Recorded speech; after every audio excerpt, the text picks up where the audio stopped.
Na farko al'ummar Kangir na buƙatar addu'a. Lauyoyin da suke ɓangaren mutanen Kangir na buƙatar addu'a. Dukkaninmu muna buƙatar addu'a. Mun riga mun san ƙasar nan. Idan muka tuna, ina ganin kamar sati na 3 kenan, ita wata rediyo da talabijin da ake ce da ita Arise ko ta yi hira da wannan baba namu Alhaji Buba Galadima. Kuma yake cewa da ɗan jaridan nan, ko ka san yana yiwa ka sai shari'a tsakaninka da alkali, ku yi ciniki, shari'an nan kaza zan biya, shikenan kai ne mai laifi amma za ka yi ciniki, alkali ya gaya ma abin da za ka biya shi. Ya ce ka san ana haka a Najeriya.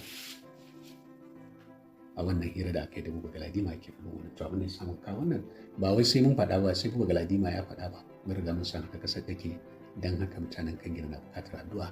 Kuma ko me za a yi, wannan shari'a